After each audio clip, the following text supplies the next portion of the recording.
Par la suite, on poursuit avec la transformation de l'énergie.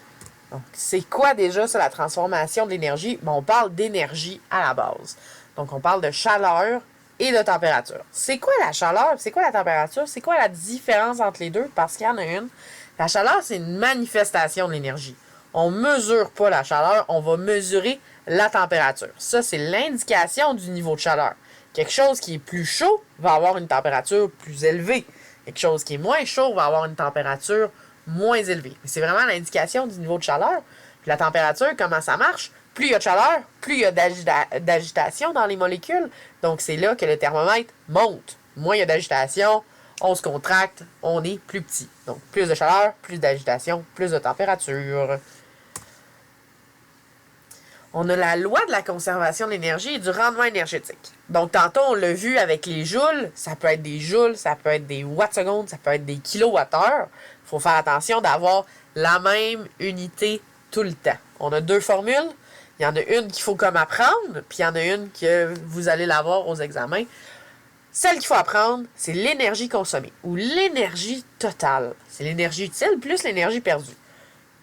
Je vous l'ai déjà dit à plusieurs reprises. Quand j'allume une lumière, l'énergie utile, c'est l'énergie qui est dépensée pour créer de la lumière.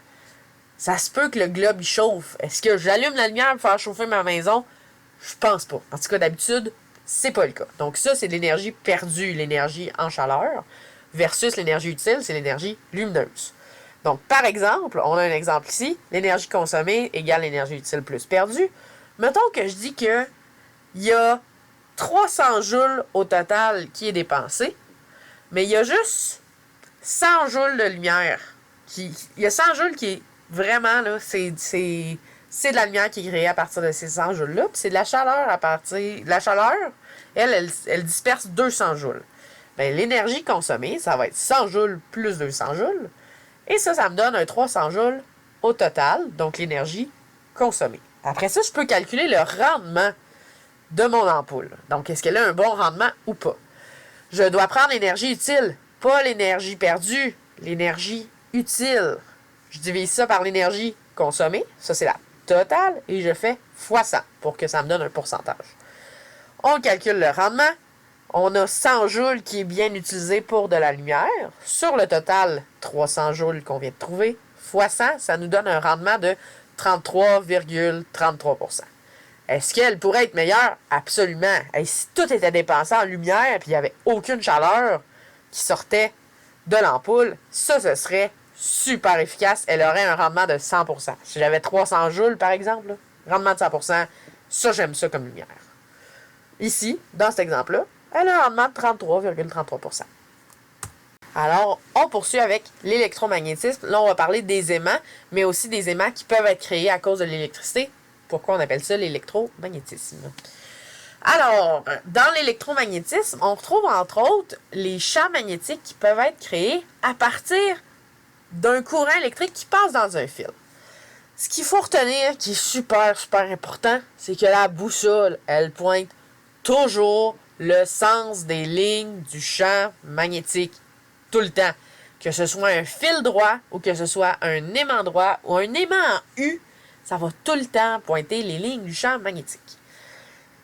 Dans un fil droit, ce qu'on peut voir d'habitude, c'est que votre pouce va toujours indiquer un certain sens de courant. Donc, le pouce va toujours être vers le négatif et le bas de votre main, la paume de la main, en fait, va être vers le positif.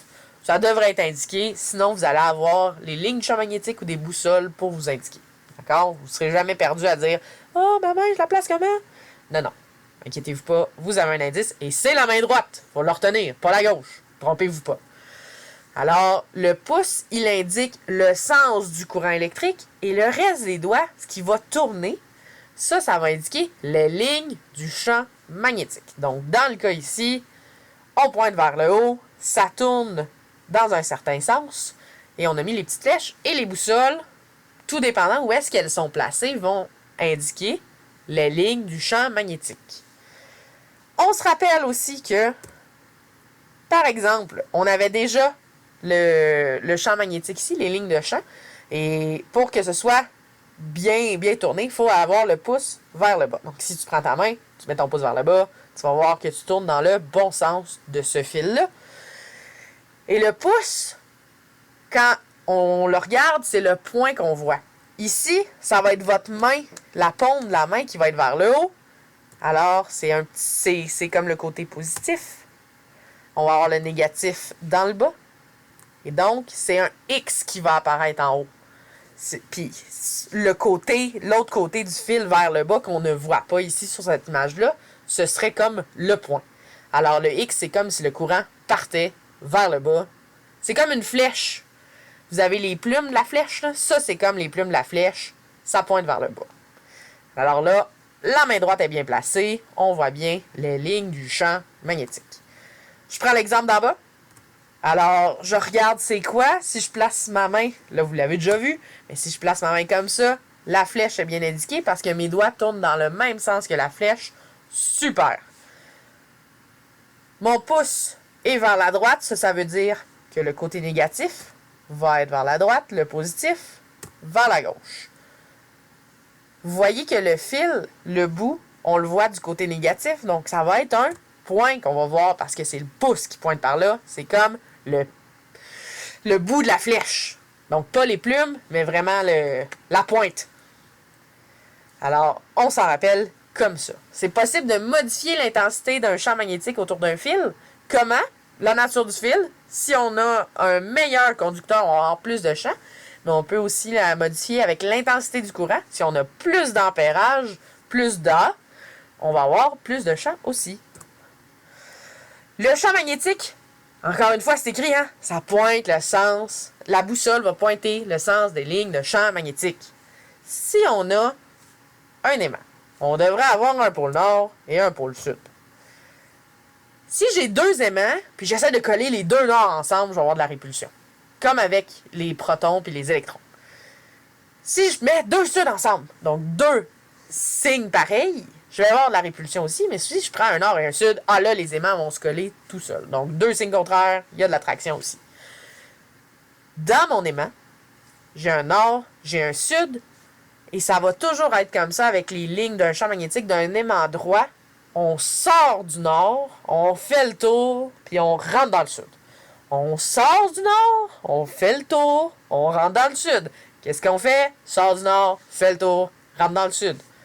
Si je mets une boussole dans ce champ magnétique-là, elle devrait pointer dans le sens des lignes du champ magnétique.